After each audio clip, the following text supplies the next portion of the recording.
Hello everyone. So I chose Kahoot and Nearpod as my two assessment tools. I chose Nearpod because it has a lot of different interactive features that teachers and students can use. I've used it in my classes and my students really enjoy using it. It gives them the opportunity to give me feedback, and I'm also able to give them immediate feedback. Common Sense Education notes that it leverages the capabilities of one-to-one environments. And I think this is particularly helpful in my case since my school is one-to-one and we are encouraged to use our computers. And Nearpod is a great way to add those different interactive features that students like to work with. It has over 7,000 built-in lessons and assessments for different content areas. And of course, I like math because I teach math. But I really like to create my own lessons, which is also a feature that it has, which we can include videos, draw it, open-ended questions. We can load 3D images, conduct a poll, quizzes, fill in the blanks, matching pairs, and it also has the option for virtual reality field trips, which is a pro feature, but it's one of my favorite because it gives students the opportunity to visit places that they would normally not be able to visit. So when we go on Nearpod, on the left-hand side, it has the option for Nearpod lessons, the library, and we can select standards from different states, the different subject, different grades, and we can even choose what concept we want. I also like to do the lesson in Nearpod, creating my own.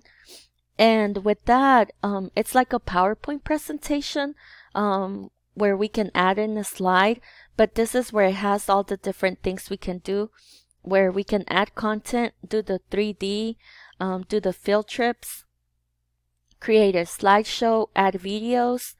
The web content gives us the option to add URLs or links to different videos. And then the add activity are the different features that it includes, where we can add the open-ended questions, the matching pairs, quizzes. I really like to draw it because it gives students the opportunity to draw on top of images if we upload an image and annotate. And it has a place for students to also collaborate. So some of the benefits of using Nearpod is that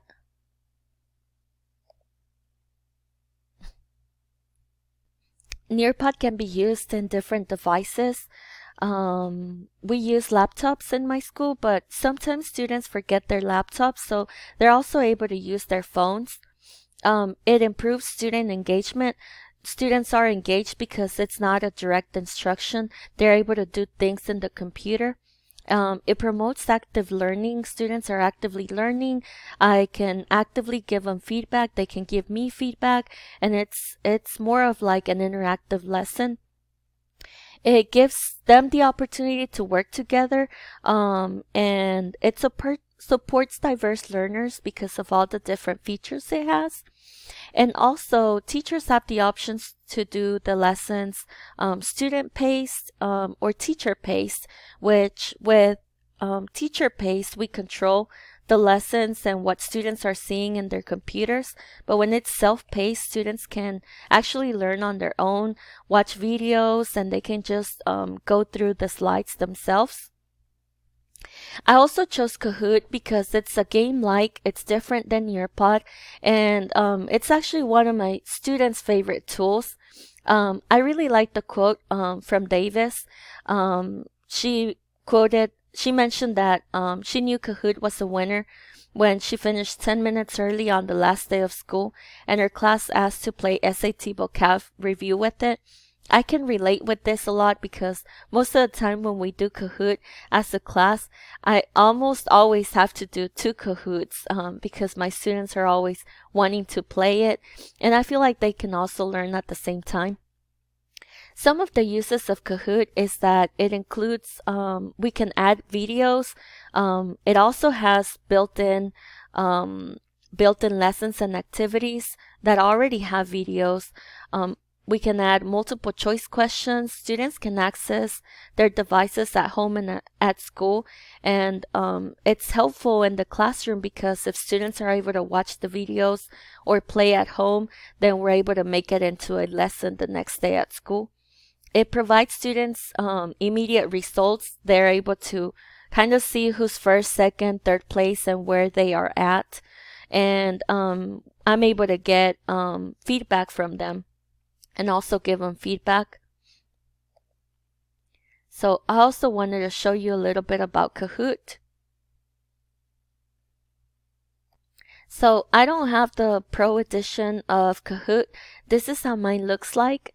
And these are some of the lessons that I've created.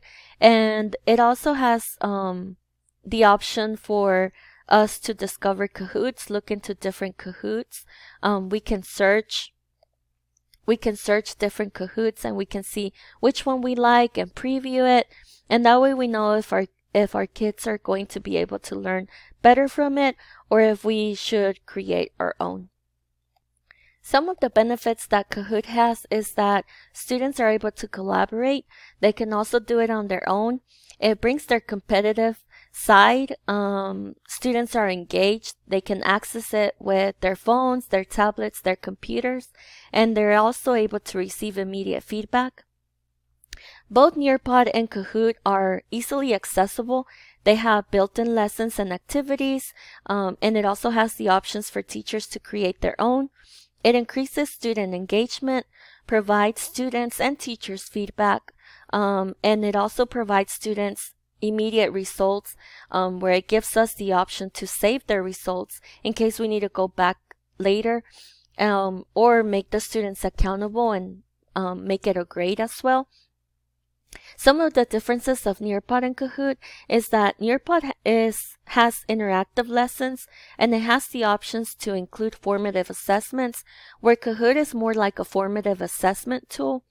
Nearpod has a lot of different interactive features, and Kahoot pretty much does multiple choice and multiple select. With Nearpod, we also have the option for it to be student or teacher paced, and with Kahoot it's timed pace, and it also has a feature for teaching with slides, but that's a pro feature, so I haven't really used that a lot. I haven't really used it at all. And Nearpod is more of an activity like, and Kahoot is more of like a game like tool. And these are my references. And thank you for watching my video. I look forward to learning more about the assessment tools that you used and exploring more on the ones that we've learned this week. Thank you.